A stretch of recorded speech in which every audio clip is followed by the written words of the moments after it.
yang saya rasa dari mulainya kenaikan PPN yang tidak 1% dan juga koruptor yang merajalela, lalu juga yang terakhir di mana supremasi supremasi sipil kita sudah diganggu dengan perubahan UU yang sudah ditetapkan kurang lebih 21 tahun yang lalu, ingin disahkan dan dirubah kembali, memberi ruang kepada para aparat untuk berposisi di lembaga-lembaga yang memang bukan pada tempatnya. Di sini sudah menjadi tanggung jawab kita semua untuk mengawal keadilan. Bagaimana kita selaku mahasiswa, kita selaku masyarakat Indonesia dibodohi berulang kali. Untuk lebih jelasnya mungkin Bang Dava dan juga pemateri mungkin belum datang ya, Mas Eko. Ya, mungkin akan dipantik dua arah oleh Bang Dava dan juga Mas Eko. Ya mungkin silakan Bang.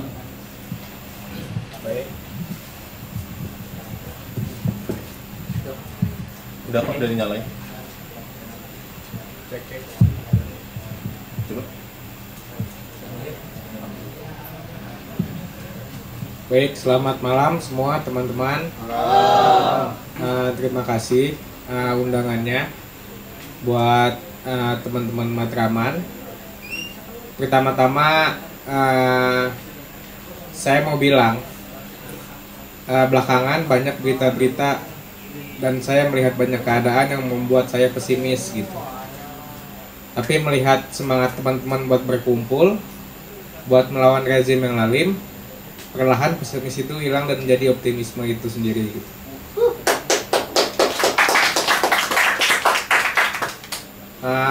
Karena latar belakang pendidikan saya dan pekerjaan saya ini bergelut di ekonomi, di perekonomian, saya mau kasih tahu ke teman-teman bahwa kehancuran ekonomi Indonesia sebenarnya bukan dipantik atau ditandai oleh PPN kemarin. Jauh sebelum itu kita sudah melihat banyak peristiwa-peristiwa ekonomi, data-data ekonomi atau kejadian-kejadian ekonomi yang saya nilai itu adalah titik awal kehancuran Indonesia gitu. Teman-teman mungkin merasakan langsung bagaimana pandemi COVID itu sendiri memporak-porandakan ekonomi kita yang disebabkan oleh gagalnya pemerintah mengelola negara gitu. Terus kemudian masih di pandemi, sebetulnya kenaikan PPN bukan hanya terjadi kemarin. Tahun 2022 atau 2023 PPN itu juga sudah naik gitu. Dan itu menandakan fiskal kita terancam gitu. Dan pemerintah lebih memilih untuk memajaki rakyat, untuk memalaki rakyat. Di samping itu ada pengusaha-pengusaha konglomerat dibebaskan untuk maling gitu. Misalnya ya Perpu Cipta Kerja yang sekarang jadi undang-undang itu meng-0%kan gitu bagi hasil antara negara dan pengusaha gitu. Artinya sumber daya alam kita tidak dikuasai oleh rakyat, melainkan hanya untuk penguasa-penguasa itu gitu, untuk konglomerat-konglomerat itu. Itu yang pertama. Yang kedua, memang fiskal kita ini sudah babak belur sejak awal, ditandai oleh utang-utang yang menggunung. Kalau teman-teman baca buku laporan keuangan pemerintah pusat, kita membayar bunga hutang itu berpuluh-puluh persen dari nominal APBN kita hari ini gitu, atau beberapa tahun ke belakang.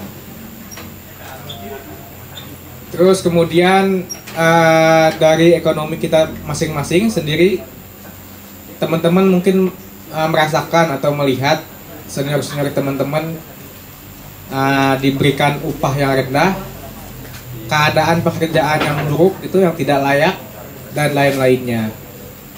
Kalau teman-teman mungkin tahu, ada konsep ekonomi, teori ekonomi namanya trickle down effect. ekonomi itu digambarkan sebuah air yang ditampung di satu wadah yang akan mengalir tetesannya ke bawah. Bawahnya itu siapa? Kita semua gitu, rakyat kecil. Tapi hari ini tetesan itu semakin kecil ketika kita diberikan upah murah gitu. Kalau teman-teman lihat BPS itu, Badan Pusat Statistik, selalu mengeluarkan data gitu. Keadaan angkatan kerja setiap tahunnya. Terbitnya itu bulan Februari dan bulan Agustus. Kalau teman-teman lihat, pekerja muda atau kita semua ini yang sudah masuk angkatan kerja itu selalu di bawah rata-rata UMP gitu, upah minimum provinsi. Teman-teman bayangkan kalau seandainya di UMP tidak nyampai, bagaimana dengan UMK gitu, upah minimum kota atau kabupaten yang sudah pasti nilainya, nominalnya lebih tinggi dibandingkan dengan UMP itu sendiri. Nah, itu yang pertama. Yang kedua, soal ketimpangan gitu. Salah satunya itu diakibatkan oleh upah yang rendah, kesempatan ekonomi yang kecil, yang tidak merata bagi masyarakat umum, dan lain-lainnya. Kalau teman-teman lihat, bank-bank BUMN kita lebih rajin untuk memberikan pinjaman kepada konglomerat gitu, dibandingkan dengan UMKM kita sendiri, dibandingkan dengan koperasi-koperasi kita gitu.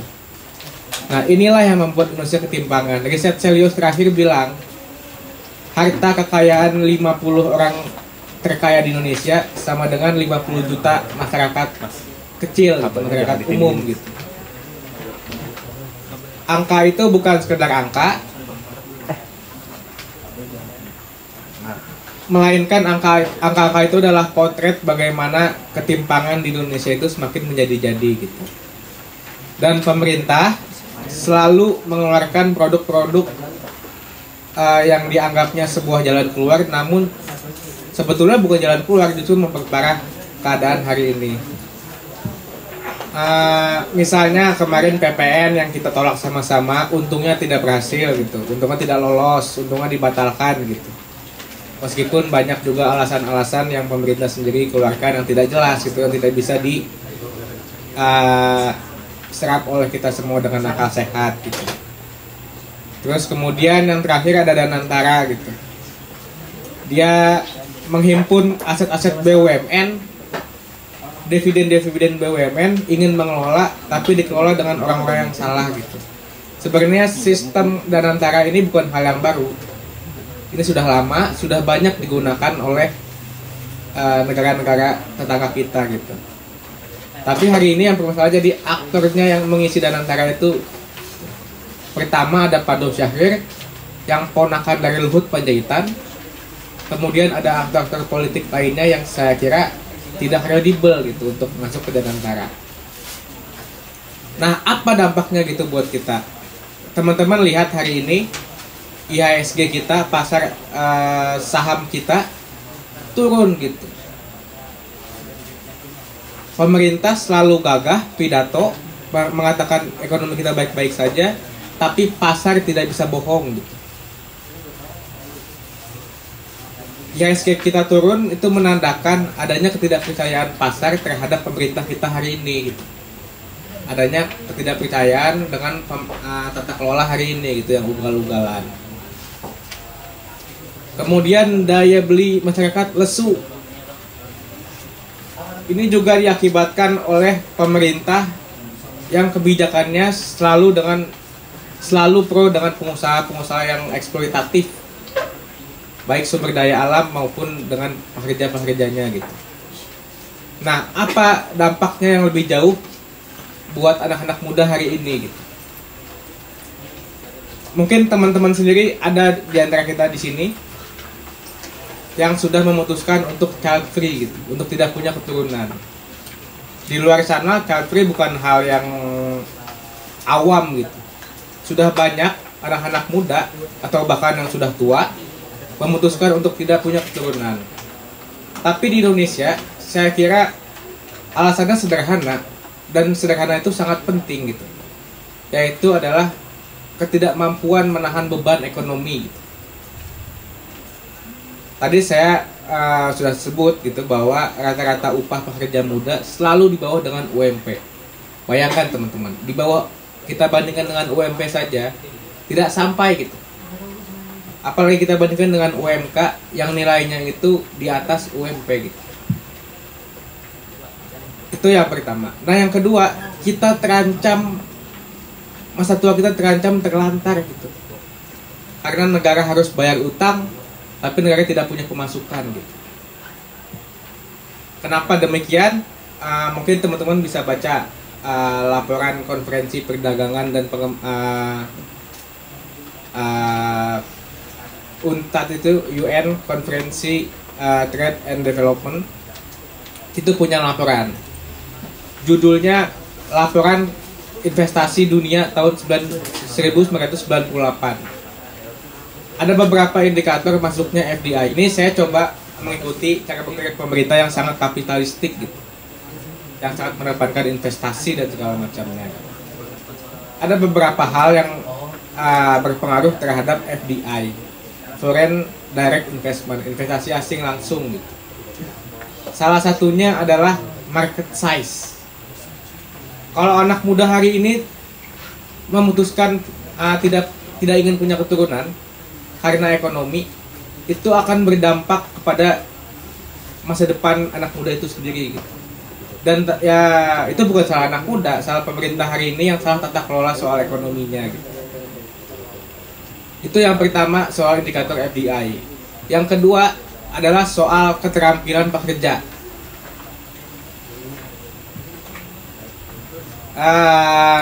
Silakan teman-teman baca laporan Institute Management for Development. Itu ada World Talent Competitive gitu, atau World Talent Report atau World Talent Index. Indonesia itu kalah jauh dengan Thailand, Malaysia, apalagi Singapura gitu. Itu yang membuat investasi asing langsung lebih memilih berlabuh ke negara-negara tetangga kita gitu, dibandingkan dengan di Indonesia sendiri.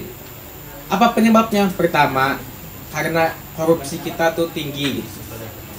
Kalau pemerintah ini berkali-kali mengatakan bahwa yang menyebabkan FDI investasi tidak masuk karena upah buruh yang tinggi, saya kira itu pernyataan yang sesat. Harusnya di era modern ini teori upah itu harus mengedepankan yang pada pro buruh. Artinya upah yang tinggi akan menyebabkan konsumsi yang tinggi juga. Dari sana ekonomi berputar.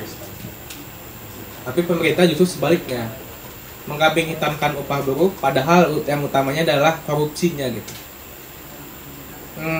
Teman-teman mungkin tahu ada namanya di ekonomi itu ICOR, Incremental Capital Output Ratio, pertambahan investasi yang harus dikeluarkan oleh investor untuk membuat satu produknya. Misalnya satu gelas, berapa investasi yang harus dibutuhkan. Indonesia itu nilainya 6. Semakin tinggi ICOR, semakin tidak efisien. Jadi kalau mungkin teman-teman juga sebagai investor lebih memilih yang efisien gitu. Nah itulah dampaknya tata kelola kita yang buruk gitu, karena ya lagi-lagi dengan korupsi gitu, lagi-lagi dengan pungli yang hebat. Jokowi membangun infrastruktur dari Papua ke Aceh, dari Sulawesi ke Jakarta gitu, tapi tidak mampu menurunkan logistik performance index gitu, salah satu yang penilaian untuk kelayakan atau pertumbuhan atau keadaan infrastruktur di Indonesia. Jadi saya kira pemerintah 10 tahun ke belakang dan juga dilanjutkan oleh pemerintah hari ini telah gagal gitu membangun ekonomi kita yang merata gitu, yang berkualitas gitu. Pemerintah lebih asik memberi makan atau menyuapi konglomerat dengan APBN-nya gitu, dibandingkan untuk membuat masyarakat miskin untuk lebih sejahtera. Mungkin itu dulu, Mas. Bisa dilanjut sama Mas Eko. Baik, terima kasih kepada Bang Dapa Batubara atas pemaparannya bagaimana rakyat Indonesia sebenarnya dibuntuti oleh masalah yang memang signifikansi, tapi kurangnya kepekaan dari masyarakat itu sendiri, atau mungkin justru memang framingan pemerintah yang memang sedikit cantik Mungkin untuk lanjutnya dilanjutkan oleh Mas Eko Prasetyo. Silakan Mas. Terima kasih. Assalamualaikum warahmatullahi wabarakatuh. Kasih kawan-kawan telah undang saya ke sini dan kasih Dava memberikan presentasi tentang situasi ekonomi mutakhir hari ini. Dan ini karena saya diundang anak UIN, kita mulai dari cerita Nabi Muhammad saya rasa. Jadi kita mulai dari cerita Ramadan lah kira-kira untuk melihat konteks gerakan kira-kira. Jadi saya belakangan sedang kampanye untuk melihat kemunafikan ormas Islam ini. Karena buat saya ujung persoalannya nih, ormas Islam tidak mau menjadi kekuatan oposisi, maka agama menjadi kekuatan penegus status quo. Saya akan mulai dari kisah yang sangat populer dalam Sirah Nabawiyah. Itu namanya ekspedisi Tabuk. Itu ekspedisi yang muncul ketika itu, kalau dalam bab Sirah Nabawiyah itu bab terakhir sebelum Nabi wafat. Itu ekspedisi terpanjang yang dilakukan Rasulullah karena Rasul diperintah oleh Tuhan untuk melakukan perjalanan panjang di antara Mekah dan Suriah yang sekarang sedang digempur oleh geng ISIS dan lain-lain sebagainya. Rasul diminta untuk berangkat ke Mekah Suriah. Panjangnya kilometer itu 1.600 km. Biasanya Nabi ini kalau ngajak perang itu mesti nggak ngasih tahu tujuan. Ini taktik gerakan yang bagus sekali. Jadi Nabi itu nggak pernah ngasih tahu tujuan. Kalau dia nggak bilang, kita mau perang, saya mau ikut, dia nggak pernah ngasih tujuan. Kecuali Tabuk, dia kasih tahu tujuannya. Ini kita mau ke Tabuk nih. Beratnya kita mau ke istana nih kira-kira. Siapa yang mau ikut? Dan di hebatnya di Sirah Nabawiyah itu tidak semua pengikut Nabi itu sepakat atau kira-kira. Ini pada era dulu tuh Nabi sudah sangat demokratis menurut saya. Ada banyak orang yang sepakat atas ekspedisi itu. Nanti yang indah dalam Quran, semua ekspedisi itu direkam dalam Quran surat Taubah. Itu semua 180 ayat itu merekam ekspedisi Tabuk. Tidak pernah ada surat yang merekam perjalanan revolusioner lah kira-kira. Nanti kalau itu akan menjadi gerakan kaum muslimin, Fis Aljazair melihat ekspedisi ini. Karena ekspedisi itu melihat karakter kaum gerakan kira-kira. Kalau di Mekah, Nabi ini menghadapi dengan kaum ateis lah. Orang-orang nggak percaya pada agama dan Tuhan. Yang dihadapi kalau di Mekah itu para marxis dan anak anarko lah kira-kira, nggak percaya sama Tuhan. Kalau menghadapi kayak gitu gampang. Islam itu kan antitesis loh kira-kira. Tapi berhadapan di Madinah ini berhadapan dengan kaum munafik. Ini kayak berhadapan dengan kaum UIN yang beragam ideologi lah kira-kira. Maksudnya Islam, tetapi macam-macam Islamnya kira-kira.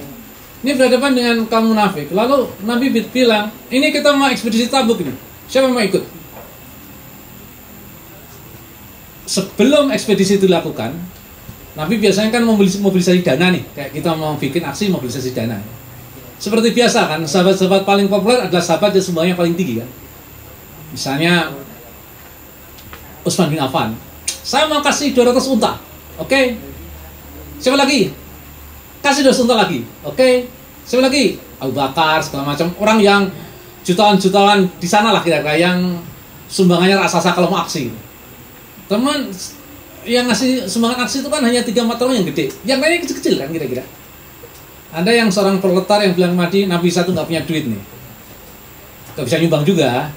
Tapi saya bisa nyumbang kurma hasil dari jerih payah saya menimba air di sumur. Lebih banyak kurma ini disumbangkan ke kita. Ini cuma 4 kurma kira-kira. Kasih karena waktu itu mungkin ada Undang-Undang Cipta Kerja yang buat biaya upah buruh itu rendah sekali lah kira-kira.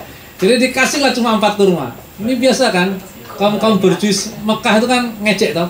Ya, cuma 4 kurma. Mau ngapain revolusi 4 kurma? Nggak akan berhasil lah 4 kurma. Ini apa yang dilakukan? Dalam Quran surat At-Taubah 78, Allah tuh turun tangan sendiri komentar atas peristiwa itu. Kau jangan hina ya orang miskin ini. Walaupun dia hanya menyumbangkan sedikit, tetapi dia jauh lebih baik ketimbang kamu. Allah turun tangan loh, indahnya itu. Dia turun tangan komentar yang 4 kurma itu, bukan komentar yang 200 unta itu, nggak penting 200 unta itu. Tapi 4 kurma itu gitu. Itu artinya sejak awal ideologi Islam itu berpihak kepada kaum lemah. Gitu. Maka ketika ekspedisi itu muncul, para munafik yang menjadi bagian dari komunitas Islam angkat tangan, enggak, aku nggak mau ikut. Kenapa? Ini khas kaum moralis lah kira-kira. Nanti kalau ekspedisi ketemu pasukan Romawi, ketemu gadis-gadis cantik, wow, saya akan tergoda nanti Nabi. Bagaimana saya tergoda, iman saya hancur kan nanti kira-kira. Lebih baik saya nggak usah ikut. Ini khas kaum moralis toh. Diajak aksi selalu alasan macam-macam toh. Wah, janganlah aksi, belum tentu demo ini efektif, juga belum tentu juga dapat dampak kira-kira. Nanti kalau di rumah kena DO kita kira-kira. Nah ini kategori kaum munafik itu adalah satu, ketika mau diajak untuk membangun gerakan, dia selalu menggunakan evaluasi moral sebagai cara untuk tersingkir, untuk terlibat dalam aksi-aksi yang lebih berani. Ini dikutuk, nanti oleh Allah dikutuk sendiri orang ini, karena orang ini ada orang-orang yang menggunakan alasan moral untuk merasa bahwa dia nggak mau dikotori oleh praktek perlawanan Nabi yang begitu sangat masif hari-hari itu. Yang kedua, dia bilang nggak mau ikut Nabi. Ini alasannya objektif lah. Pada saat itu musim sedang panas, buah-buahan sedang panen, ngapain ikut ekspedisi itu? Dan ekspedisi itu nggak jelas tujuannya. Gitu. Nanti ekspedisi itu kan satu-satu ekspedisi yang nggak berperang, Nabi itu pulang lagi nanti 20 hari di Tabuk lalu pulang lagi. Maka orang itu mengatakan nggak jelas nih tujuannya. Saya mau ikut, panas lagi. Ini alasan-alasan material ini selalu muncul gitu. Aksi, wow. Nanti lah, taktik ya kita harus lihat situasi, kondisi ini kooperatif, orang non kooperatif, selalu pertimbangan kayak gitulah kira-kira. Pertimbangan yang melihat alasan-alasan objektif material itu menjadi dasar ukuran terlibat atau tidak dalam gerakan. Ini dikutuk lagi. Yang ketiga, mereka yang tidak ikut ekspedisi lebih karena merasa belum waktunya. Gitu. Ini khas anak-anak yang dapatkan revolusi belum? Oh belum lah. Sangat objektif material nggak cukup kira-kira. Ini belum waktunya gitu. Orang-orang yang belum waktunya itu dibahas oleh 7 ayat gitu. Karena orang itu namanya Abdullah ibnu Mas'ud. Orang yang kelak dihukum oleh Allah dikucilkan selama 50 hari. Karena merasa bahwa dia tidak mau ikut ekspedisi karena nggak taktis dan nggak strategis. Memang itu nggak taktis, karena nggak ada siapa-siapa sebenarnya waktu itu. Tapi itu ekspedisi untuk mendidik umat pasukan Rasul agar dia memiliki militansi dalam mempertahankan keyakinan agama ini.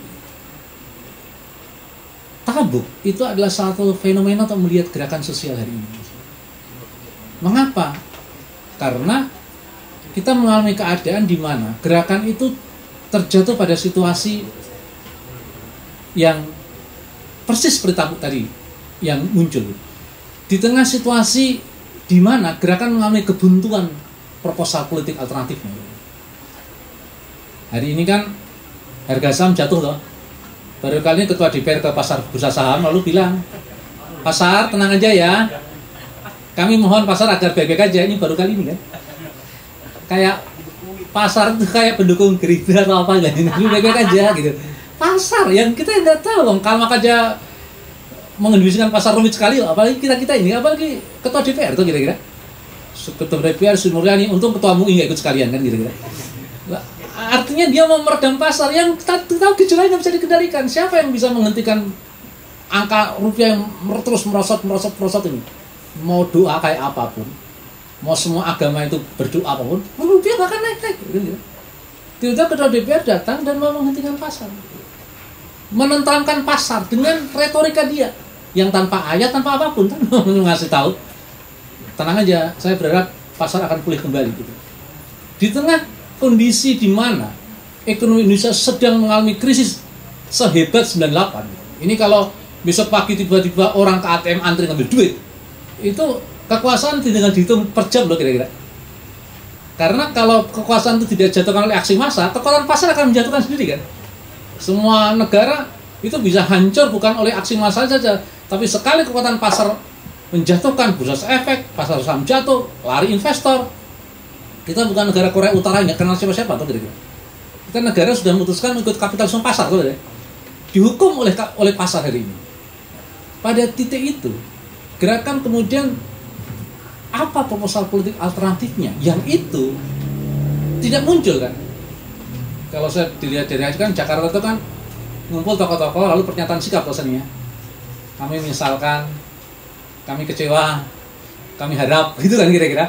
Semua pernyataan sikap yang terus-menerus setiap hari hampir pernyataan sikap kok kita ini kira-kira gerakan ini ngumpul pernyataan sikap, tarantakan pernyataan sikap gitu kan. Seakan kan kita berhadapan dengan orang yang kalau dikasih nasihat akan mengikuti kira-kira. Ya, apa yang gerakan mengalami kebuntuan dalam proposal politik alternatifnya kalau kemudian nanti kekuasaan ini jatuh karena krisis ekonomi, jawabannya apa kira-kira? Pemerintahan mendatang itu apa? Tiba-tiba Jokowi datang lalu bilang saya akan bersedia mewakafkan diri saya gitu. Paling kalau Lembaga Survei mengatakan ternyata kepemimpinan alternatif dipegang oleh Jokowi dan Jokowi masih populer gitu kan. Sudah kan? Juga kita menerima keadaan seperti itu kira-kira. Ini pertama kebuntuan atas proposal alternatif. Kalau proposal alternatif itu buntu, maka akibat berikutnya apa? Kemampuan kita memobilisasi dan mengorganisir masyarakat yang kecewa menjadi kesulitan. Bayangkan, tidak pernah dalam suatu episode sejarah PNS kecewa kecuali sekarang ini kan kira-kira. Kita ini mobilisasi PNS kan sampai sejak kapan? Kita susah sekali kan kira-kira. Itu abdi negara yang sangat loyal loh. Baru kali ini negara bunuh diri atas dirinya sendiri. Dia janjiin PNS itu nggak jadi diangkat. Wah di daerah itu keponakan saya ada 4 masuk PNS tuh. Sekarang gagal, udah syukuran. Waduh makan sekali gitu. Biar masa depan dia. Saya kan sengaja apa Om kan bilang nggak usah ke PNS, nah sekarang kan tahu sendiri kan akibatnya gitu. Wah dikecewa sekali, ini banyak sekali PNS. Tadi kan pasti katanya di Menpan lagi orang demo kan. Tidak pernah dalam sebuah masa PNS marah baru kali ini kira-kira. Dikecewakan, orang mau jadi PNS itu kan udah, itu adalah profesi yang paling aman di negeri ini kan kira-kira. Buruh kena, hanya PNS kena UCK atau kira-kira. Paling kalau jadi TNI yang pensiun lebih panjang lagi nih RU-nya kira-kira. Ini artinya ada satu keadaan di mana semua lapis sosial masyarakat itu mengalami kekecewaan yang luar biasa. Ini kebetulan saja disuruh nahan karena ibadah puasa betul. Khotbahnya selalu menahan diri itu soal. Ntar lagi setelah puasa nggak bisa tahan diri lagi. Ada satu keadaan di mana semua sektor mengalami rasa frustasi, kecewa, dan apalagi di anak-anak muda. Gitu. Udah kuliah rajin masa depan nggak jelas, apalagi rajin sekali kan. Nyaris kita nggak ada harapan kan dengan masa depan kampus kita hari ini gitu. Nah, yang ketiga kalau sudah rasa kecewa yang begitu besar, mampukah kekuatan gerakan itu mengorganisir rasa kecewa itu? Setelah teori itu kan teori revolusinya kan begini kan kalau dalam bukunya Wilson yang namanya Senjata Revolusi itu. Revolusi itu akan terjadi kalau karena 2 hal. Pertama massa yang resah dan elit yang berkepala batu. Ini kan udah cocok kan teorinya itu. Masa resah, elit berkepala batu, udah cocok misalnya teori ini. Cuman secara kenyataan ini cocok apa enggak kan keadaan kita hari ini. Nah ini kondisi di mana keresahan itu muncul dan mudah hidup. Orang sekarang di Indonesia itu orang emosinya kan tinggi sekali kan. Apalagi di Jakarta gitu. Di Jogja aja udah emosi, orang rating ke kanan belok ke kiri aja pasti Anda dicaci maki kok. Mau belok ke masjid mau ke UIN kira-kira. Itu pasti nggak ada orang Masya Allah, astagfirullah, nggak ada caci maki semua kira-kira. Artinya emosi publik itu udah nggak normal di jalan-jalan raya ini kira. Apalagi dengan keadaan ekonomi yang makin hari makin berat. Saya SMI minggu depan bikin bazar toh. Wah lihat harga udah nggak masuk akal sekali kan. Tapi saya pikir gimana cara mobilisasi kecuali keluarkan bansos loh kira-kira gitu. Udah kita bikin bansos aja. Tahun lalu kita bikin bansos, judulnya lawan oligarki. Orang tua umur 80 tahun kita komunis semua kan. Ini Mbah kasih bansos tapi dengerin oligarki siapa ya kira-kira ya. Itu walaupun orang udah 87 tahun saya nggak tahu oligarki apa enggak, tapi setelah disuruh angkat tangan kiri mau udah cocok kira-kira. Sudah kita udah nggak tahu gimana cara memprovokasi orang ini kira-kira. Nah itu sekarang apa ya, kemampuan, apakah kita punya kemampuan mengorganisir kekuatan rakyat yang tidak puas itu, ataukah masa akan terorganisir sendiri? Dulu yang variabel ketiga menurut saya yang berbahaya ketika keresahan rakyat mulai muncul dan ada satu situasi yang kadang yang pasti akan terjadi itu ketidakpercayaan pada semua infrastruktur negara. Ketidakpercayaan sudah muncul waktu saya masih di Malang ketika pasca peristiwa Kanjuruhan itu, wow itu di kota Malang tidak ada jalan yang tidak mencaci maki polisi. Semua jalan caci maki polisi. Hari itu saya menyaksikan fenomena semua kota Malang tuh kayak anti sama polisi. Dan hari itu polisi nggak ada sekali di jalan, saking sepinya polisi. Ada polisi nongol langsung didatangi, diludahi sama anak. Saya bilang ini pasti revolusi terjadi kan kira-kira. Bayangan saya tau kira-kira karena hari itu nggak pernah ada satu kota kok polisinya kosong kira-kira. Malang tuh 2 kali peristiwa revolusioner. Pertama ketika anggota DPR korupsi semuanya. Diangkut semua kan pernah dalam satu masa Malang tuh nggak ada anggota dewan kan. Diangkut semua. Wah itu saya katakan, wah ini waktunya kedudukan. Dulu kan ide kita adalah parlemen rakyat atau kira-kira. Wah ini parlemen dalamnya. Rakyatnya nggak ada kira-kira. Nah yang kedua waktu ketidakpercayaan pada polisi. Yang itu bisa berjalan berhari-hari karena di semua spanduk ketika Kanjuruhan itu, wow. Sampai baru kali itu dalam sejarah polisi sujud semua ya kan. Ini bukan tobat atau kira-kira. Saking dia bingung cara minta maaf kan ya. Dia sujud semua tuh, semua aparat polisi sujud semua, minta maaf kira-kira. Hari itu memang suasananya musim semi demokrasi seakan-akan, karena ada keadaan di mana ketidakpercayaan publik pada institusi negara itu terjadi serentak di semua kota. Gitu. Nah, itu ternyata tidak muncul satu gerakan yang menampung kekuatan ini. Akhirnya ujung-ujungnya kan advokasi legalistik gugatan, ya. Dan itu tidak membuat kekuatan gerakannya tidak menemukan titik temunya ketika ketidakpercayaan itu tidak memberikan alternatif. Gitu. Mengapa kondisi ini terjadi? Saya melihat kondisi ini dipicu oleh yang dihancurkan pasca 98. Pertama kali yang dihancurkan adalah institusi perguruan tinggi. Saya baru setahun yang lalu mengeluarkan buku judulnya Kampus Hari Ini, ya, Mahal, Menindas, dan Tanpa Integritas. 3 tahun saya riset tentang kampus-kampus Indonesia. Dan tingkat kerusakannya udah makin hari makin memburuk kampus-kampus Indonesia.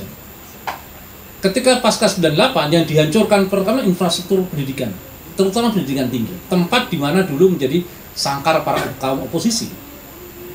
Saya hidup di tahun-tahun 90-an, saya masih ingat di masa-masa itu tuh kompetisi ideologi waktu itu hidup gitu. Di Jogja itu tahun itu tuh kalau orang suka Karl Marx, maka mukanya bersuka Karl Marx.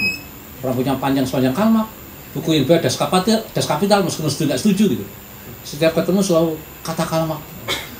Menurut Karl Marx, nyaris itu kayak hadis Nabi lah kira-kira. Jadi kata Karl Marx, menurut Karl Marx gitu.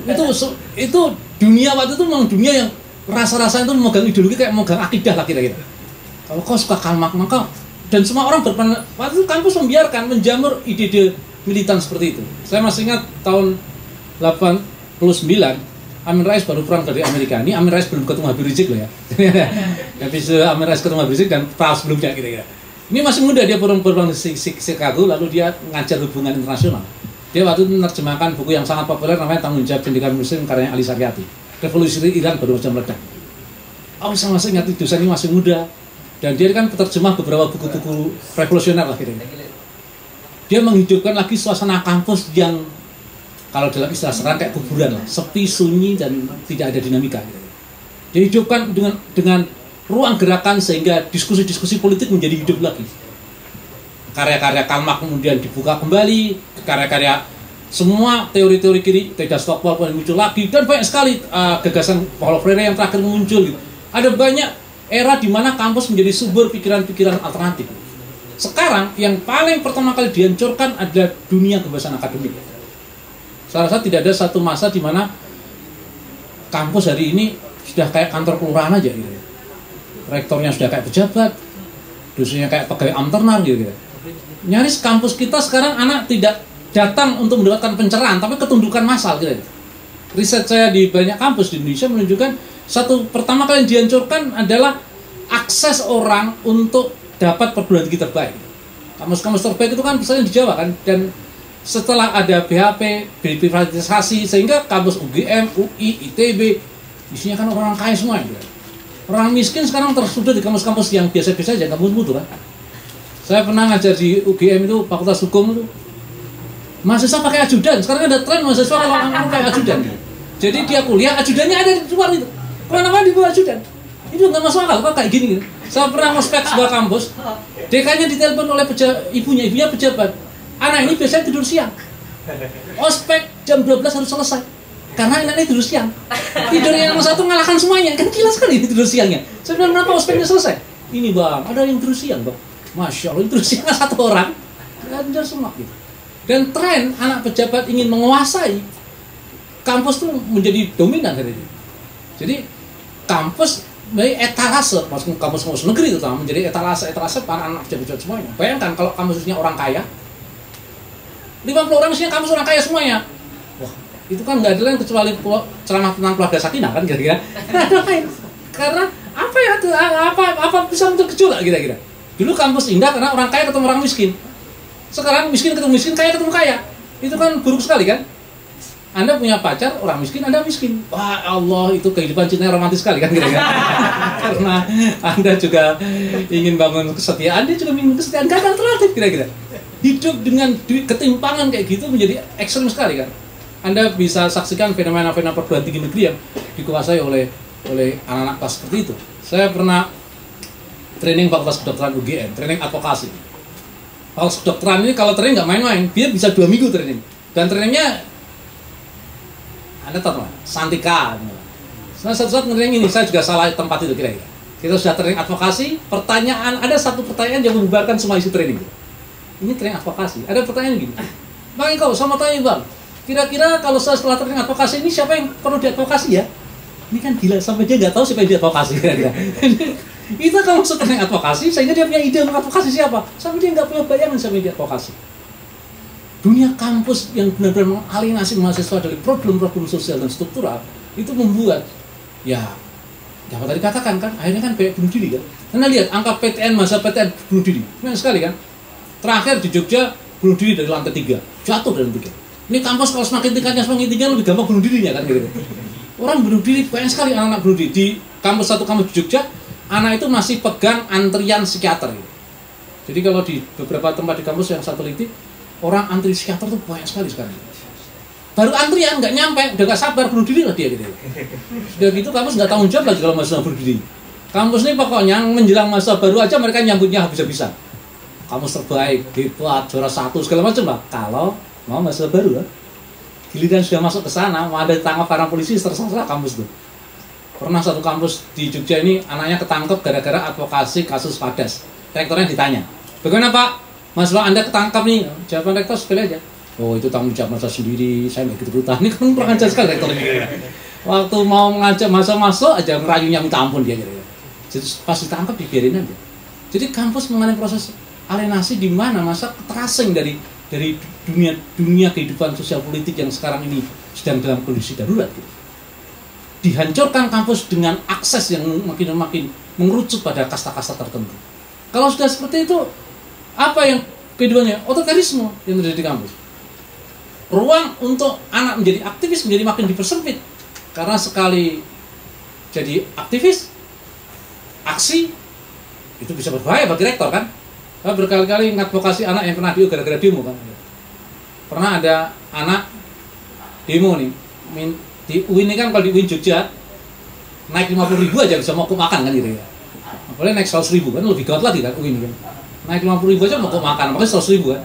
Dia demo nih, ini anak ini memang ada jenis-jenis spesies anak yang kerjanya memang demonstrasi hidupnya kan gitu. Dia ditanya, dia ada forumnya, dia tanya kan, Pak Rektor, bisa nggak UKT turun? Ya seperti biasa kan, Rektor bukan bisa tidak kan, dia jelasin dulu kan, begini loh nak, nggak bisa UKT turun karena gini. Dia tanya sekali lagi, bisa nggak ini turun? Begitu pernah, aku udah kasih penjelasan, nggak rumit lah kok turun, nggak mungkin lah. Dia tanya terakhir kan, ini sama tanya terakhir, bisa nggak turun? Dijelasin lagi, ini anak sebagaimana anak UIN kan, sandalnya kan sudah pas-pasan harganya kan, sandal dicopot dilempar lah terus kena pipinya muka rektor persis cepat gitu di KR, anak itu halaman 1 di mati gitu. Dan ini rektor nggak main rektor kan pejabat struktural NU kira-kira. Saya udah yakin nanti nggak selamat kan hidupnya kira-kira. Wah, gimana bang, udah lempar sandal kita bang, waduh, ya pasti ke DO lah kamu kira-kira. Jadi ya pasti di DO. Itu pasti itu, tapi yang saya contohkan itu bagaimana aksi-aksi protes yang direspon dengan cara menjatuhkan saksi DO. Ini hobi sekali. UIN Makassar kemarin lebih gila lagi. Selain cetak uang palsu loh ya. Ini kemarin dia DO anak, DO nggak main-main, DO-nya 10, 15 dan di DO salah satunya anak yang semester 1 kuliah aja belum kena DO ya. Dia bilang saya, bang, saya aja kuliah belum kena DO sekarang. Ini kena DO skorsing, kuliah aja belum kena skorsing dia kan. Ini betapa kampus makin represif kan. Dia tidak benar-benar mentoleransi semua atraksi politik mahasiswa. Di banyak tempat itu terjadi. Situasi DO, saya sering sekali mendapatkan laporan kondisi-kondisi di mana anak-anak muda dijatuhi sanksi. Hanya mereka yang nekat lah kira-kira yang berani memutuskan terus melawan dengan entah bacanya apa, Quran atau Lenin, saya nggak paham. Tapi hanya jenis-jenis spesies tertentu yang benar-benar mau bersikukuh pada keyakinan idealisme. Karena kampus nggak memberikan dukungan, apalagi dengan MBKM yang membuat kampus makin hari menjadi seperti pasar dunia kerja gitu. Nah, proses penindasan yang terstruktur itu membuat kampus lama-lama tidak ada penghormatannya sama sekali gitu. Entah itu kisah bahlil lah, entah kisah korupsi lah, entah itu kisah uang palsunya UIN lah. UIN tuh loh, saya kemarin ketemu dosen UIN cerita tentang uang palsu ini kan, karena dia ini temennya yang tersangka ini. Tahu nggak ada ceritanya tuh? Lucu sekali. Jadi dosen ini, kepala perpus ini, dia kan ngajar juga. Itu kalau mahasiswa dikasih tugas, dia ini ngambil selebaran uang palsu, dilihat sama dia di depan kelas. Ya hebatnya, mahasiswa nggak curiga kan? Berarti kan dia bawa lembaran uang palsu gede banget, dilihatin di depan pintu kelas. Dilihatin, tiap saat dia kayak gitu. Itu adegan yang absurd sekali kan? Kalau ngasih kerjaan, lalu dosen Katolik buka lembaran uang palsu, lalu dilihat-lihat gitu. Dan itu jadi udah lama kayak gitu. Jadi artinya kampus memang sudah nggak ada integritasnya sama sekali. Kira-kira. Ada banyak dosen yang menjadi tersangka korupsi kan, dan tetap dibiarkan ngajar. Dosen pelaku KS tetap dibiarkan ngajar. Bahkan Bahlil kemarin cuma dikasih rekomendasi untuk memperbaiki kan. Coba kalau kalian nyontek kira-kira, wah kalian di DO pastilah kira-kira. Ini sudah nyontek, sudah narasumbernya nggak mau ikut, udah macam-macam lah pelanggaran akademiknya kira-kira. Bagaimana kampus bisa kita hargai sebagai sebuah institusi pendidikan kalau nyaris tidak ada pendidikan di dalamnya kira-kira. Anda bertahan kuliah itu kan semata-mata karena kewajiban pada orang tua kira-kira. Kalau disuruh milih kuliah apa nggak kuliah kira-kira. Ini artinya teman kita tuh datang ke kampus tuh bukan karena penghormatan atas tradisi intelektual yang ada di dalamnya, itu sudah nggak ada tradisi intelektual. Gitu. Tidak diskusi, tidak ada tauladan, tidak ada pendakian pengetahuan, karena seluruh mekanisme kampus kemudian membuat kita memandang kampus bukan pusat pengetahuan. Hancurnya pendidikan itulah yang berefek pada hancurnya dunia gerakan. Karena kilang kekuatan oposisi mau tidak mau di pendidikan tinggi, kilang kekuatan itu mau tidak mau anak-anak muda. Sehingga apa yang saya cerminkan tadi, ide-ide politik alternatifnya tidak hidup. Karena kampus menjadi kering dengan dunia diskusi. Dulu mudah, menjatuhkan Soeharto, entah lawan kapitalisme, sosialisme alternatif lah. Karena kampus menjadi ruang untuk itu. Gitu. Membicarakan sosialisme itu kan membicarakan sholat tuh sunnah itu fardu ain dan fardu kifayah lah kira-kira gitu. Perbincangan mengenai itu normal. Gitu. Kita kan akhirnya harus ke kafe ini ketemu buku-buku seperti ini kan. Coba ada ke perpustakaan UIN itu kan. Masya Allah, isinya buku pasti kan hebat-hebat tuh kira-kira. Perpustakaan adalah tempat paling sunyi kan. Kita mau ke kafe karena ada buku ini. Kalau kita perpustakaan. Perpustakaan kadang-kala saya kemarin ke perpustakaan di satu kampus tuh baru jam 11:30 sudah suruh pulang. Mas mau tutup, ya Allah. Buka jam 9 tutup jam 11:30. Itu baca Das Kapital baru pengantar tuh kira-kira. Udah pulang, baca Quran belum sampai Al-Baqarah selesai tuh kira-kira itu.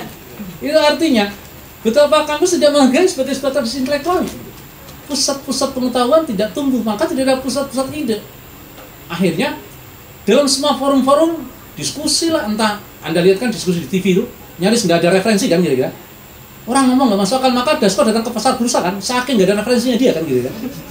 Dia anggap itu pasar bursa itu kayak kantor cabang Gerindra tuh gitu kan. Kalau dikasih tahu, naikin saham dong, pulang langsung naik sahamnya, but gitu kan, gitu kan. Saking nggak ada referensinya politisi kita itu, bayangkan. Kita melawan politisi yang tanpa referensi kan. Gitu. Jadi kalau kita baca Das Kapital, rasa-rasanya terlalu berat kalau berhadapan dengan mereka. Anda bayangkan, bodoh itu lebih cepat menular ketimbang pintar, tau kira-kira. Anda pintar nih, punya referensi, yang kalian hadapi nyaris nggak ada referensi. Kalian mau rujuk buku apapun, bukan dipatahkan logika argumentasi, dipatahkan oleh masa bodoh dia gitu. Sikap masa bodoh itu yang berbahaya kan. Saya masih ingat ada salah satu budayawan yang mengatakan siksaan lebih berat ketimbang api neraka itu mendengarkan pidato pejabat. Ya Allah ya kan. Itu fatwa yang bagus sekali kan kira-kira. Jadi bagi dia mendengarkan pidato pejabat itu lebih siksanya lebih berat ketimbang api neraka kira-kira. Saking nggak mutunya kan gitu. Itu yang repotnya sekarang gerakan mahasiswa kalau menjelang kongres datangkan pejabat semua kan gitu. Pelantikan mahasiswa pejabat yang datang, kongres mahasiswa pejabat yang datang. Nggak main-main lagi. Semua kabinet kalau bisa datang semuanya gitu. Ospek juga gitu. Sekarang kemarin ospeknya kalau nggak Kapolda, Kapolres, Kapolda disuruh ngasih ceramah masa baru. Kan paling suruh menjaga ketertiban lalu lintas dan harus punya SIM loh kira-kira. Bagaimana Anda mau meyakinkan anak yang mau semester 1 yang dinyanyikan lagu Darah Juang, lalu pidatonya Pak Kapolda kan? Nggak mungkin Pak Kapolda mengatakan anakku sekalian, mari kita bikin revolusi yuk. Kan mustahil loh kira-kira. Jadi karena itu pusat pengetahuan meredup kan, ide-ide kemudian nggak muncul, anak-anak muda menjadi kehilangan ide tuh. Lihat situasi seperti ini kehilangan gagasan-gagasan besar ini kan. Lalu makanya kan frustasi dan kecewa kan. Maka semua pertanyaan diskusi kan adalah pertanyaannya. Jadi bagaimana bagi konstitusi ini? Dari mana kita mulai? Ya kalian yang tahu itu zaman kalian kira-kira. Kok minta tahu kita? Artinya mestinya kalian yang tahu. Sampai anak muda tuh nggak tahu masa depannya kemana ini kira-kira. Saya nggak tahu ya, Bang ya. Kondisi kayak gini akan kemana ya kira-kira? Karena makin lama makin tidak referensi. Kalau sudah tidak referensi, imajinasi menjadi tidak hidup kira-kira. Saya masih ingat biografi Karl Marx yang bagus itu ketika Karl Marx itu sudah makin tua, sakit-sakitan, dan kemudian didatangi oleh seorang wartawan. Ini bab yang paling bagus di Karl Marx. Wartawan itu bertanya, ini bukan wartawan SCTV atau Metro TV ya kira-kira. Wartawan itu tanya juga filosofis, namanya juga tanya ke Karl Marx kan? Nggak mungkin tanya ke Karl Marx, bagaimana Karl Marx sehat apa enggak, ya sakit lah dia ini kira-kira. Dia tanya begini, Mak, aku mau tanya padamu, apa arti hidup itu? Wah ini tanya pada Karl Marx toh, mesti tanya apa arti hidup toh. Ini tanya bukan pada Ustadz atau tidak, ini Karl Marx yang tanya itu kan. Apa arti hidup itu? Ini udah tua Karl Marx sakit-sakitan. Jawaban Karl Marx sederhana, hidup adalah berjuang. Masya Allah, itu kayak syahadatnya Marx kira-kira. Hidup adalah berjuang kira-kira. Kalimat itu tumbuh dalam pergulatan yang panjang kan kira-kira. Waktu Ali Syariati ngisi kuliah, itu setiap ngisi kuliah kan banyak semester pakai salon, mic dicop-copin toh. Jadi kalau Ali Syariati kuliah itu kayak Hegel ngasih kuliah lah, mesti padat kan. Wah banyak yang ikut, semua fakultas ikut lah kira-kira. Syariati juga kayak gitu, semua fakultas ikut. Dia ngajar sosiologi agama, tapi semua masa ikut ke situ. Satu saat ditanya Ali Syariati kan, kenapa kamu kok bisa memikat mahasiswa sehingga kalau kau ngasih kuliah ribuan mahasiswa datang mau kelasmu? Syariati jawabnya indah sekali. Saya meyakinkan pada anak-anak muda itu apa artinya mimpi dan keyakinan. Tugas saya adalah meyakinkan kepada mereka bahwa idealisme mereka itu mampu untuk mereka capai. Ini jawaban dosen toh. Coba tanya dosen kalian. Bapak ngajar motivasi apa ya?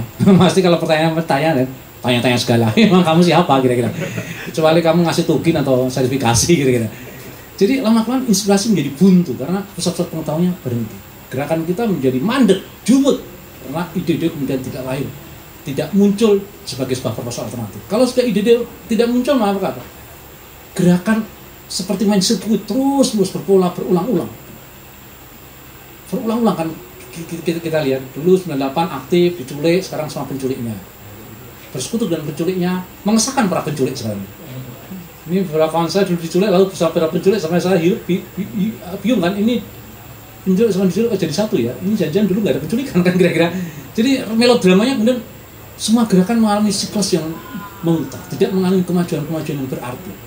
Karena taktik gerakan bukan sekedar buntu, tapi dia berputar tidak memiliki terobosan yang jauh. Eksperimen gerakan menjadi eksperimen yang kemudian dihidupkan oleh ideologisasi yang makin menurun, praktek lapangan yang makin terbatas, dan pengorganisasian yang semakin melemah. Kondisi itu yang makin menyulitkan gerakan untuk menjadi satu kekuatan payung bagi sebuah harapan Indonesia ke depan. Nah, pada akhirnya saya ingin bayangkan pertemuan semacam inilah menjadi oasenya. Diskusi semacam ini menjadi oasenya. Ketika kampus menjadi buntu, ruang-ruang gerakan menjadi terhenti, ya pusat-pusat pengetahuan seperti inilah yang mari kita nyalakan.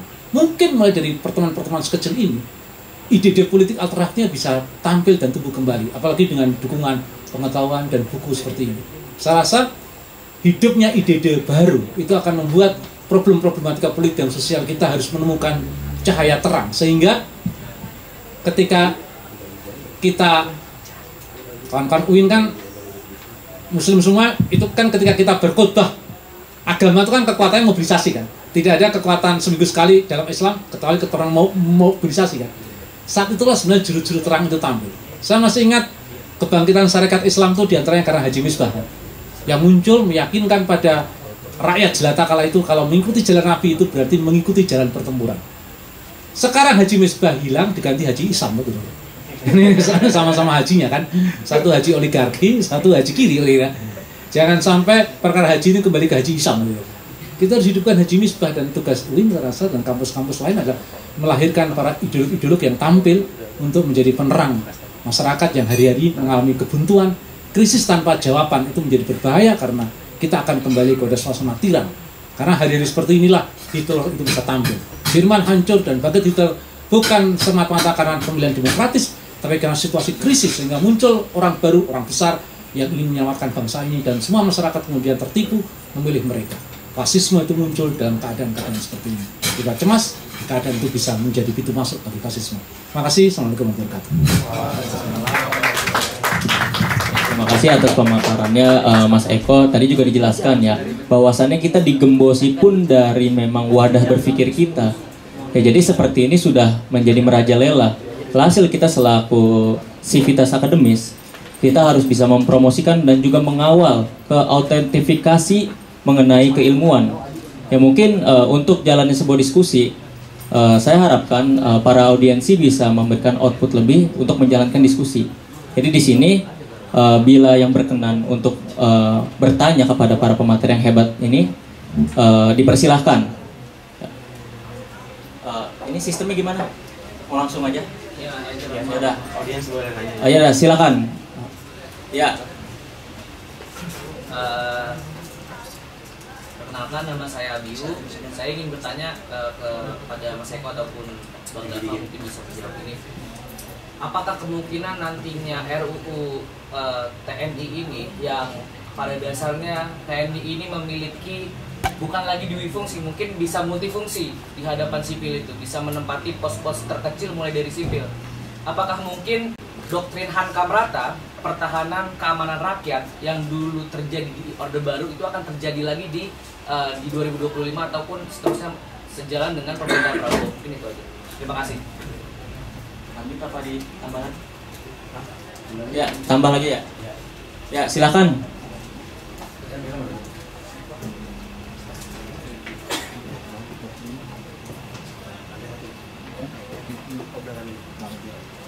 Mungkin sambil mikir dulu ya Mas Eko.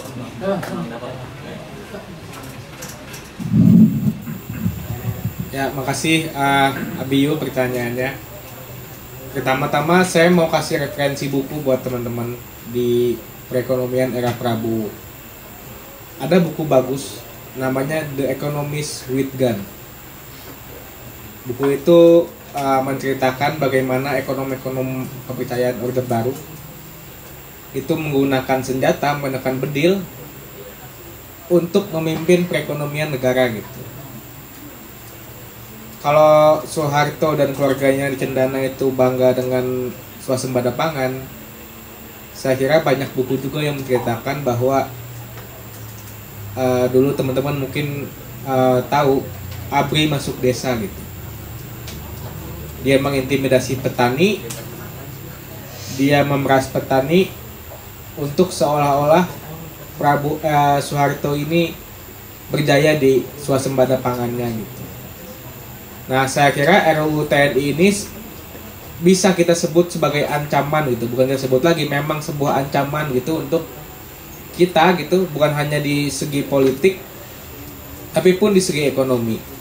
Teman-teman bayangkan kemarin blog politik pelajar baru bikin postingan soal bahaya RUU TNI terhadap pengangguran di Indonesia gitu.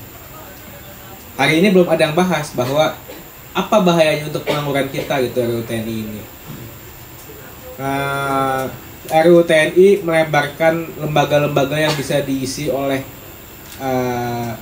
perwira aktif, tentara aktif, yang akan menyebabkan pengangguran begitu melimpah gitu, begitu bertambah di Indonesia. Pastinya tentara-tentara yang bintara mungkin atau di bawahnya atau tamtama itu nggak mungkin dipakai karena dia tugasnya hanya menyuci mobil-mobil jenderal gitu. Yang pastinya itu perwira-perwira yang dipakai, yang dimasukin ke lembaga-lembaga. Mungkin kalau kita setarakan dengan pendidikan sipil, setara dengan sarjana, magister ataupun doktor gitu. Nah, di sejalan dengan itu masih banyak pengangguran-pengangguran di Indonesia yang berlatar pendidikan perguruan tinggi gitu. Nah, artinya lapangan pekerjaan kita semua, sarjana, magister, dan dokter itu terancam diambil oleh loreng-loreng itu gitu. Bayangkan tentara bisa masuk BUMN, kemarin di Hambalang ada pendidikan bisnis buat tentara gitu. Harusnya kita bilang ke mahasiswa-mahasiswa sekolah bisnis yang elit-elit itu, bilang ke mereka segera putus kuliah gitu. Bayangkan tentara yang belajar cuma 1 hari, 2 hari, yang mungkin juga isinya 1 jam, 2 jam dalam sehari, langsung diperbolehkan masuk ke BUMN, sedangkan kampus-kampus bisnis mahasiswanya menganggur. Nah, mungkin kita bisa juga tuh memprovokasi teman-teman kita yang di sekolah bisnis gitu. Nggak usah lah kita berlama-lama di sekolah bisnis, masuklah tentara gitu, masuklah Magelang, masuklah Tidar gitu, untuk berbisnis gitu. Gitu mungkin teman-teman. Abiu. Ya. Makasih Abiu. Pertanyaannya menjadi signifikan dalam situasi gegap-gempita RUU TNI yang rencananya katanya akan mau disahkan hari Kamis besok ini. Di masa Orde Baru, mungkin kekuatan ABRI itu kuat karena iklim perang dingin waktu itu. Tentara dibutuhkan oleh rezim internasional untuk menghancurkan komunisme kan gitu. Maka dukungan spot pada ABRI saat itu besar sekali. Kalau kita lihat, ini ada buku Metode Jakarta. Itu bagaimana tentara benar-benar didanai oleh Barat untuk menghancurkan elemen komunisme kan. Dan itu membuat tentara hampir selama 32 tahun dibiarkan kan untuk menjara sektor ekonomi, menjara sektor pendidikan, menjara semua bahkan infrastruktur kebudayaan kita. Semua kita lihat kan, semua nama PTN itu kan nama tentara semua kan. Sudirman, Brawijaya itu kan nama Pangdam dan Kodam kira-kira. Hampir semua nama kampus kita tuh sudah nama Kodam-Kodam semua. Saking meluasnya infrastruktur militer ini gitu. Itu pada masa Orde Baru benar-benar didukung karena rezim sedang menghadapi ancaman merah yang besar sekali gitu. Tapi pasca itu satu situasi tertentu adalah tiba-tiba gerakan masyarakat sipil mendukung pemisahan polisi di TNI gitu. Dulu kan ABRI ini kan TNI polisi ikutan gitu ya.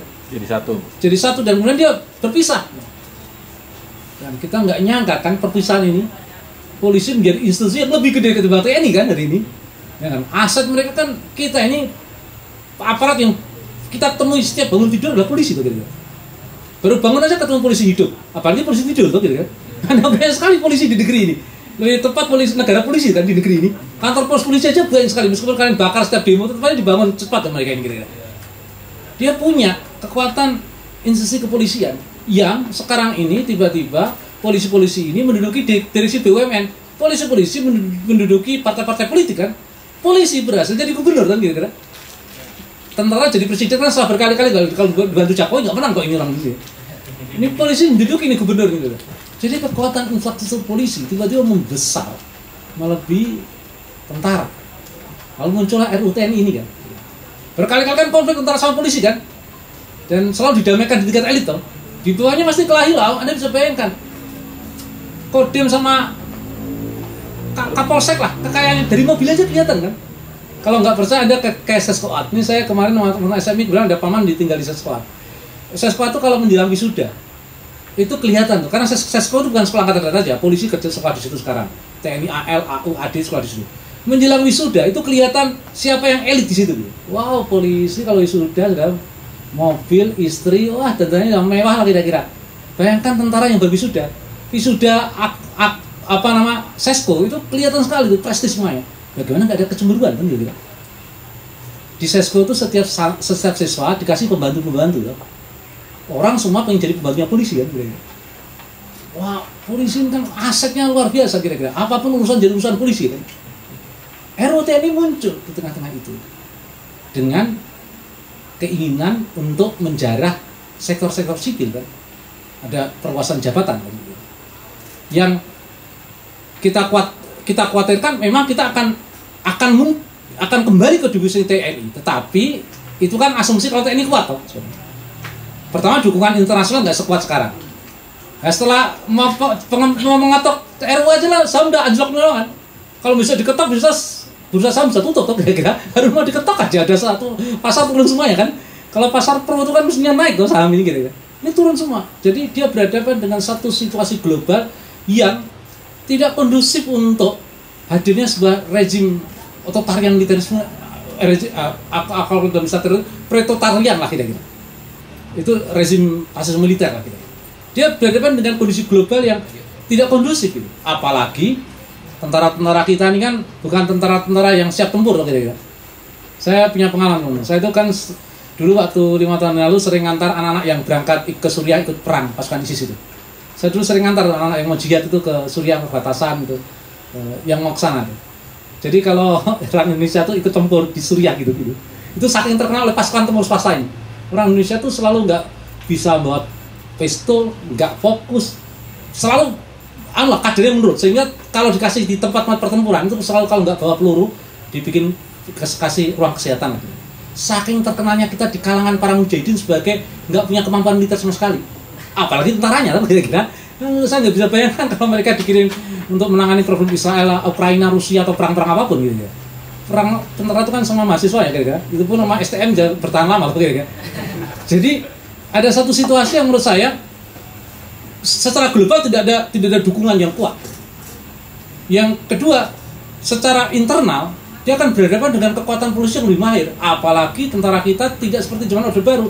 Ada banyak jenderal-jenderal yang intelektual kan pada masa itu.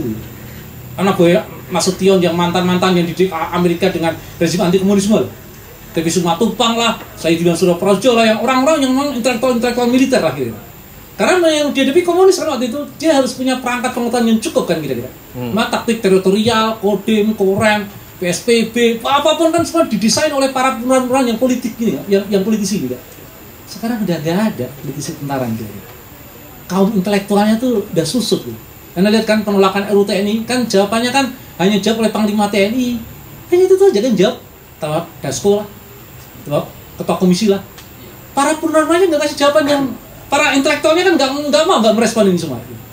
Itu kelihatan tentara sudah kehilangan energi intelektual cukup. Gitu. Dia tidak punya lagi kemampuan argumentatif gitu untuk mempertahankan ide-ide RU-nya gitu. Yang ketiga, kondisi yang paling berbahaya, kalaupun undang-undang disahkan, wah itu kan jelas terjadi situasi yang rumit toh, menduduki jabatan-jabatan yang dia tidak mampu kira-kira. Pasti ini kan nggak kayak zaman dulu, orang takut. Sekarang mana ada takutnya lah. Kontrasnya langsung masuk kan teriak-teriak jalan tuh digerebek tuh kira-kira. Sekarang bukan era di mana orang dengan senjata takut toh. Tambah kasih medsos keluar kan, rakyat sekarang punya senjata media sosial gitu. Bukan rakyat di masa Orde Baru yang lihat baju loreng langsung takut kok. Ini kemarin anak komite politik kan demo di tempat retreat Akmil loh. Gitu. Seumur-umur Akmil nggak pernah di demo. Gitu. Baru kalau itu Akmil di demo kan, muakat tentara hanya minta ampun kan. Anak-anak ketika dia marah kan, Anda lihat kan di YouTube-nya, tenang-tenang aja tanah. Dia bilang ini daerahku, ini mahasiswa, tenang aja, lewat. Ini aku tahu nggak? Tahu lah Pak. Cara anak-anak komentar tuh menurut saya sini sekali kan, dia bilang ini daerahku, kau tahu ini daerahku? Iyalah Pak, ini cuma jalan-jalan aja kita ini sambil bawa kursi yang harga sewa 5.000, 3.000 itu duduk gitu. Jadi itu bukan dihadapi dengan takut anak-anak muda hari ini, tanpa takut aja anak-anak ini. Ini bukan anak-anak yang cuman dulu yang kalau ditekan dia akan gentar ya. Wah, semakin ditekan anak hari ini udahlah hidup udah makin stres, nggak ada harapan. Kelahi aja kan yang penting kira-kira. Orang berhadapan dengan orang putus asa tuh kan nggak ada cara lain kecuali kelahi kira-kira bertarung. Anda kalau lihat anak STM kan lebih canggih kan perkelahiannya, daya tahannya kan di jalur gazian kira-kira. Itu dia lebih mudah ketimbang mahasiswa loh ya, daya tahan tempurnya kira-kira. Nah, tentara kan berhadapan dengan masyarakat nggak zaman seperti dulu gitu loh. Anda lihat iklan media sosial menghina tentara loh. Ternyata anggaran TNI celah dalam aja diberikan rakyat. Karena kan mengira sekali kan gitu kan. CD-nya tentara diberikan rakyat gitu. Ya Allah ya Rabbi, itu nggak ada penghinaan yang paling mengerikan begitu kan. Kalau saya jadi tentara saya keluar hari itu juga kan kira-kira. Itu kan Masya Allah itu ditambah firman Allah dikasih khotbah Jumat, wah sudah itu. Orang haram masuk tentara tuh kira-kira. Itu karena orang Islam nggak mahir aja untuk mengagitasi itu gitu. Jadi menurut saya kesadaran kritis itu, walaupun besok diketok misalnya undang-undang itu, pertarungan akan panjang. Pengetokan itu bukan kemenangan. Ini udah kepepet kok kira-kira. Masa mau DPR juga yang takut kan DPR dan anggota-anggotanya dengan kira. Kaum mapan ini kan kira. Kalau mahasiswa rakyat saya rasa nggak ada takutnya. Belum lagi pertarungan polisi nanti. Jadi situasinya terbuka untuk chaos menurut saya. Ya ini kan harus menghidupkan harapan toh. Bukan berarti kalau diketok nanti semua difungsi tetap kuasa. Ya teorinya toh. Tapi kalau kita lihat kenyataannya kan dukungan internasional lemah, pasar nolak, mahasiswa teriak semuanya. Bahkan NU Muhammadiyah nggak sikap tuh kira-kira, nggak ada langsung getar langsung aja kita syukuran, tablik kabar, bersyukur, nggak ada kan? Karena dia nggak punya logis cukup kan antara ini kira-kira. Nah menurut saya komponen-komponen itu membuat pengetokan RUU TNI yang dihambat oleh banyak aktivis masyarakat sipil itu menunjukkan bahwa perseteruan pada tentara masih kuat. Apa inti dari anti militerisme itu masih bertahan. Meskipun yang diculik-culik itu sekarang bersekutu dengan tentaranya, tapi ada banyak anak yang lebih baik ketimbang mereka yang masih tidak percaya pada militerisme.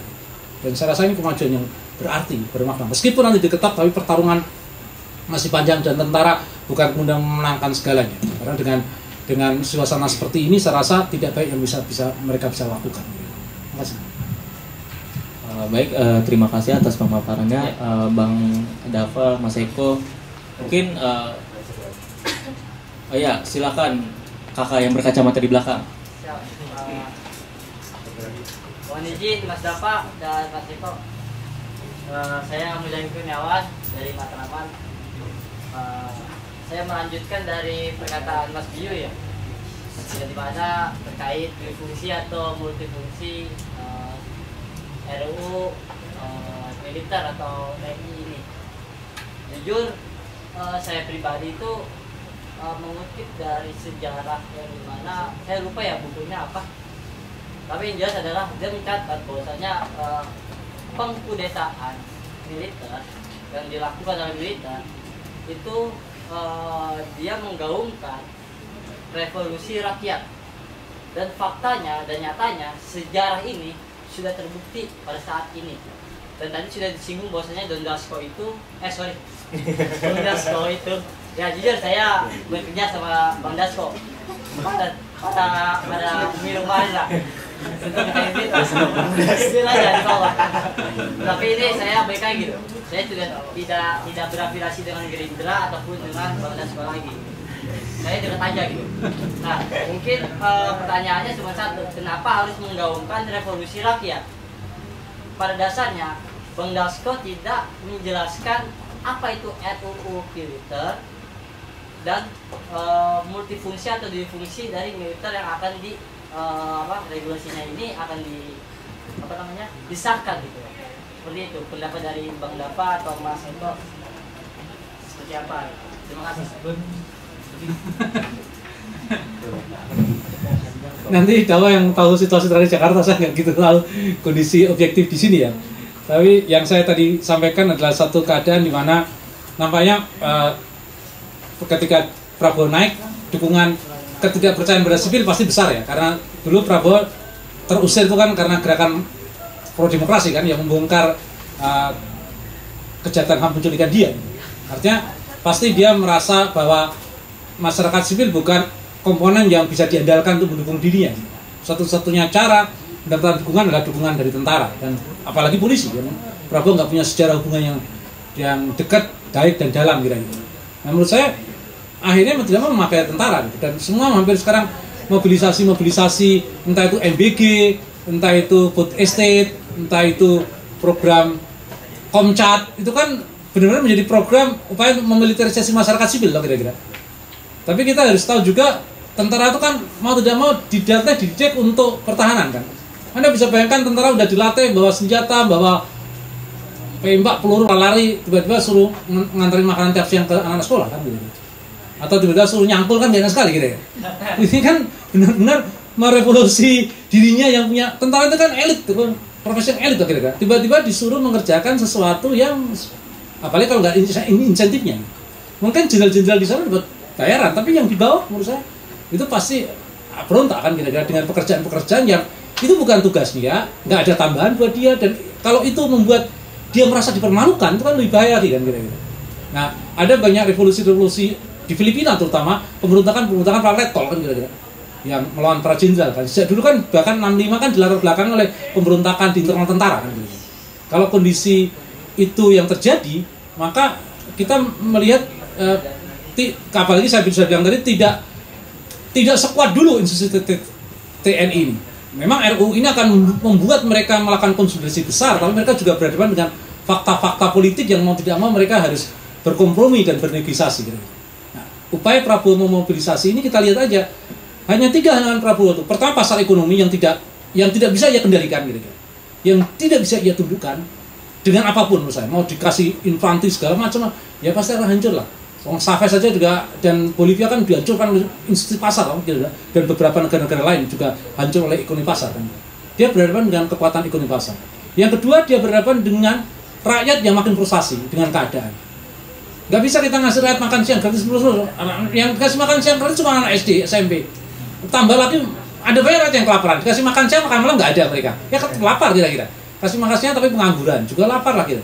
Nah ini ada keadaan di mana kegelisahan rakyat nggak bisa dijawab hanya dengan kehadiran tentara.